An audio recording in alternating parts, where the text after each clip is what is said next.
আসসালামু আলাইকুম গাইজ, সবাই কেমন আছেন? আশা করি সবাই ভালো আছেন। আজকের ব্লগটা হচ্ছে প্রায় টোটালি অন্যরকম। সেটা হচ্ছে আমি আজকে মিরপুর পিরিয়ারবাগ যাচ্ছি শর্ট ফিট, যেটা হচ্ছে আপনার মোটরসাইকেলের ক্যামেরা ফিটিংয়ের জন্য কিছু অ্যাক্সেসরিজ আমি কিনতে যাচ্ছি এবং সেখান থেকে ক্যামেরা অ্যাক্সেসরিজ কিনে আমি বাসার পথে ধানমন্ডিতে।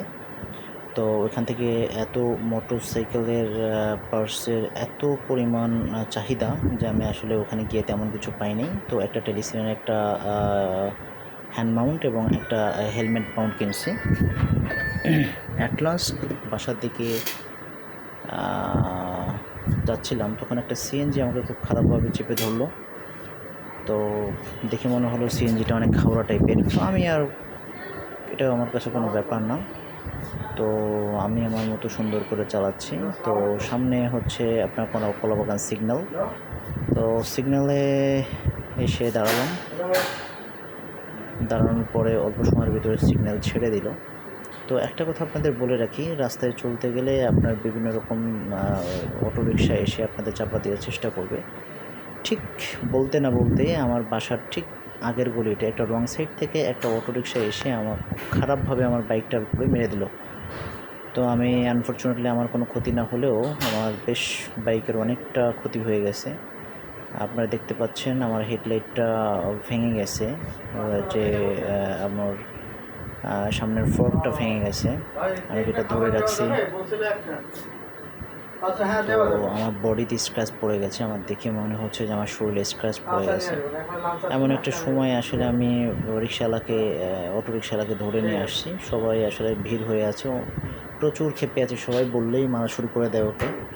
পরিবেশ দেখে রিকশাওয়ালা আমার পায়ে পড়ে গেল, ভাই আমাকে মাফ করে দেন। তো আমি বললাম যে ভাই তোকে তো মাফ করে দেবো, তো এটা কোনো ব্যাপার না, বাট হচ্ছে আমার এই শখের জিনিসটার যে পরিমাণ ক্ষতি হলে ক্ষতিটা আমি কি করবো ভাই, টাকাটা বড় বিষয় না। তো সবাই বলল যে ভাইকে একটা মোটামুটি একটা ক্ষতিপূরণ তোর মহাজনকে ফোন দিয়ে একটু দেওয়ার জন্য। তো ওকে দেখে আসলে আমি বুঝলাম যে আসলে ও দেওয়ার মতো বা ফোন দিয়ে আনার মতো, বা ও নিজে ভাড়া রিক্সা চালায়, তো ও কোনো কিছুই করতে পারবে না। ওর কাছে টাকা চাওয়া বা কোনো কিছু আবদার করা মানে আসলে খুব একটা নিজের কাছে নিজের লজ্জা পাওয়ার। তো এমন একটা সময় আসলে ও নিজেই বলতে লাগলো যে ভাই আমি জীবনে আর কোনোদিন রং সাইড দিয়ে রিক্সা চালাবো না, আমাকে এবারের মতো মাফ করে দেন। তাই বললাম ঠিক আছে, তাই তুলে সবার সামনে বলছিস তো তোকে মাফ করে দিলাম। পরে আমার শখের বাইকটা নিয়ে আমি সুজুকির সার্ভিস সেন্টারে চলে আসলাম। এখানে এসে মেকানিকদের ভাইদের কাছে বাইকটা দিলাম। তো বাইকটা দেখে আমার আসলে খুবই খারাপ লাগতেছিল। আসলে বাইকটা যে অবস্থা, মনে হয়েছে যে আমার শরীরের আঘাত লেগে অনেকটা ফেটে কেটে গেছে, এরকম একটা অবস্থা। তো আমি আসলে মানে আমার মনটা খুবই খারাপ যে আমার বাইকটা ফার্স্ট টাইম এবং first incident in my life. তো মোটরসাইকেলটা যতই দেখতেছি আসলে আমার কাছে খুবই খারাপ লাগতেছে। যে এসে জিজ্ঞেস করতেছে ভাই কী হয়েছে, আমার আসলে খুবই খারাপ লাগতেছে আসলে এক্সপ্লেনেশন দিতে, কারণ আমার কোনো দোষ ছিল না।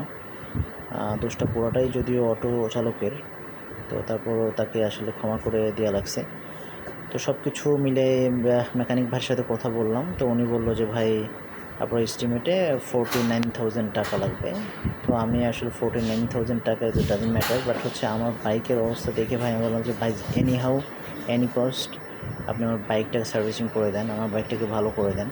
আমার বাইকটা এভাবে দেখতে আমার আসলে ইচ্ছা করতেছে না। বিভিন্ন মন্তব্য করতেছে।